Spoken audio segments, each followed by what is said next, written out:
오늘은 파이어족을 파이어하라 라는 주제로 좀 말씀을 드려볼까 하는데요. 여기서 파이어는 이제 해고하라는 뜻입니다. 그래서 파이어족을 해고하라 이런 이제 주제로 좀 말씀드려볼까 하는데요. 파이어족 여러분들 이제 잘 아시고 계실 텐데요. 파이어라는 것이 이제 영어 약자입니다. Financial Independence, Retire Early 이런 뜻입니다. 그러니까 재무적으로 독립을 해서 빨리 은퇴하자. 좀 더 간단하게 말하면은 빨리 돈 벌어서 직장 때려치우자. 이게 이제 파이어족입니다. 그래서 한 세 가지 정도로 보통 파이어족들이 이제 하는 행동이 세 가지 정도로 이루어져 있는데요. 첫째는 이제 저축을 많이 합니다.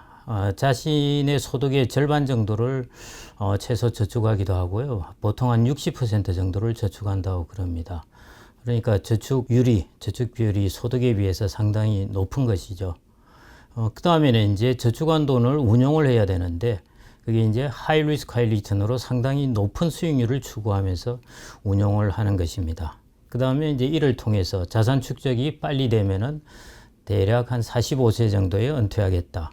우리나라는 이제 직장에 진입하는 연령이 그래도 한 2, 3년 늦으니까요. 40 중후반 정도에 이제 은퇴하겠다. 이게 이제 이들의 세 가지 행동 강령이라고 보시면 되겠습니다. 근데 이 세 가지 행동 강령에는요, 재밌게도 이게 우리가 일반적으로 자산 축적에 세 가지 요소가 다 들어가 있습니다. 이 노벨 경제학상을 수상한 사람도 어떤 사람도 자산 축적하는 데 있어서 이 세 가지 요소 그 이상도 그 이하도 없습니다. 그 세 가지 요소는 뭐냐면은 저축입니다. 그래서 우리가 자산 축적을 하려면은 일단 저축을 많이 한다 이죠. 그 다음에 두 번째는 일하는 기간을 늘린다. 이거는 이제 소득액을 늘리는 것입니다. 두 번째는 일하는 기간을 늘린다. 그 다음에는 이제 운용 수익률을 높인다입니다. 그래서 우리가 자산 축적이 목표에 비해서 좀 미달할 때는 보통 이 세 가지 중에 이제 한 가지를 더 하라고 충고를 합니다. 예를 들어 자산 축적이 자신의 목표에 비해서 좀 미달할 것 같아 하면은 저축률을 더 높이세요. 이렇게 권고를 하든지, 안 그러면은 조금 더 수익률이 좋은 곳에 투자를 해서 투자 수익률을 높이십시오. 그것도 안 되면은 은퇴하는 시점을 늦추십시오. 한마디로 일하는 기간을 늘리라 이런 뜻입니다. 그래서 이제 이런 세 가지 요소에서 파이어족은 결국 이 세 가지 요소를 다 감안을 합니다. 이 세 가지 요소에서 우리가 파이어족은 뭐냐면은 저축을 많이 한다. 보통 사람보다 저축을 더 많이 한다. 그 다음에 운용 수익률을 높인다. 보통 사람보다 투자 수익률을 훨씬 높인다. 그 대신 일하는 기간을 확 줄여버리는 것입니다. 제가 그래서 이제 그 자산 축적 혹은 생애 자산 관리의 이제 삼각형이라는 것을 제가 혼자 만들어 보았는데요.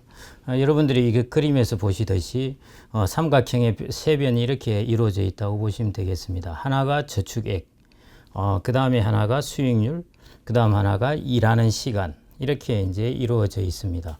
근데 이게 각각 균형 잡히게 되면은 여러분들이 보시듯이 이렇게 이쁜 삼각형이 됩니다. 근데 여기서 이제 파이어족은 어떻게 하냐면은 일하는 시간을 밑변을 쫙 줄여버리니까 동일한 삼각형의 면적을 달성하려면은 저축액을 높여야 되죠. 그러니까 저축액을 많이 달성해야 되고 수익률을 높여야 됩니다. 그래서 여러분들이 보시는 이런 삼각형, 우리가 이등변 삼각형이라고 그러기도 하는데 조금 위로 뾰족한 삼각형 모양이 되게 되는 것입니다.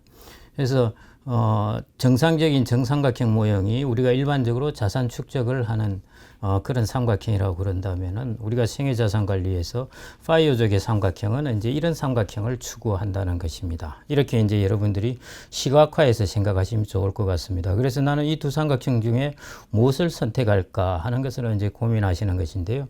만일 파이어족이 하는 식으로 우리가 이런 삼각형을 선택했다고 할 때 우리가 단점을 한번 찾아보겠습니다. 여기에 과연 우리가 맹점들이 없느냐, 이렇게 이것도 역시 훌륭한 방법인가 하는 것을 한번 체크해 보겠는데요.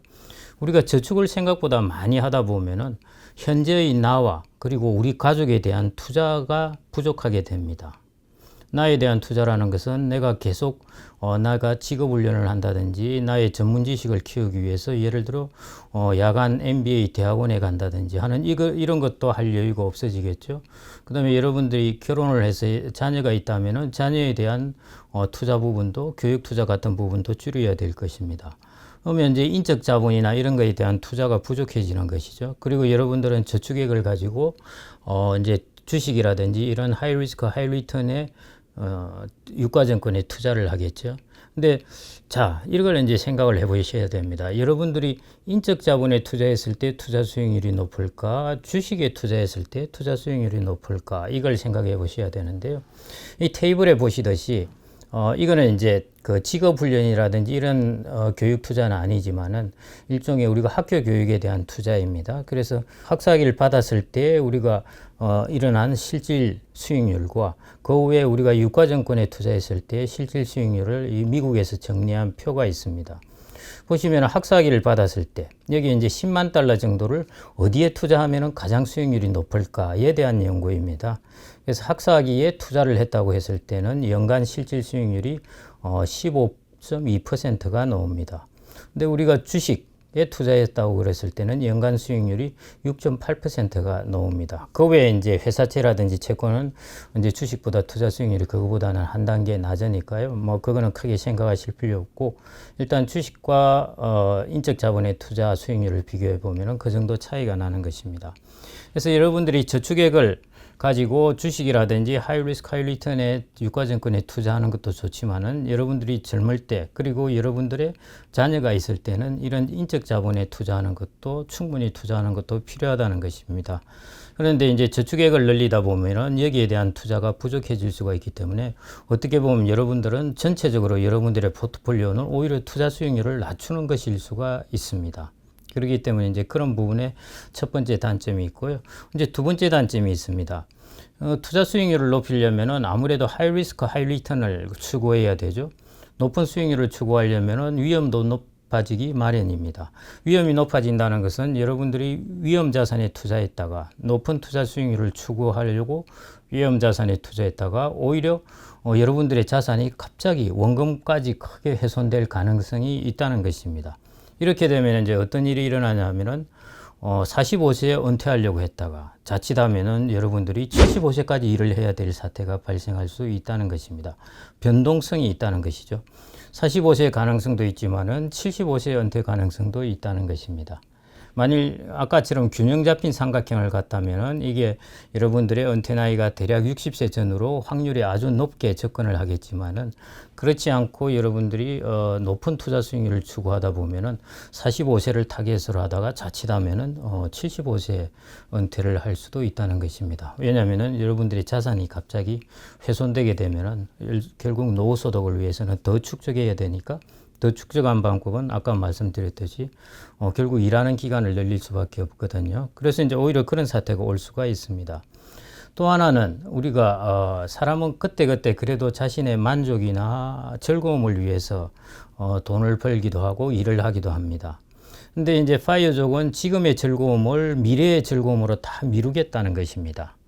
그런데 과연 만사에는 때가 있다고 그랬습니다. 80대 여행을 가는 것과 30대 여행을 가는 것은 주는 효용이 완전히 다릅니다. 그것처럼 그 나이 그때 우리가 누려야 할 혹은 경험해야 될 요소들이 있다는 것입니다. 근데 파이어족을 추구하다 보면은 그 나이 때 경험해야 될 부분을 뒤로 미루게 되는데 근데 뒤로 미루어서 우리가 경험할 효용이 우리가 젊을 때 받는 효용하고 다를 수가 있다는 것입니다. 그래서 여러분들이 꼭 그 효용의 차이를 생각하셔야 된다는 것입니다. 그래서 파이어족이라는 것은 사실은 우리는 장수시대가 되면은 건강해서 일하는 기간이 훨씬 길어진다는 뜻이거든요.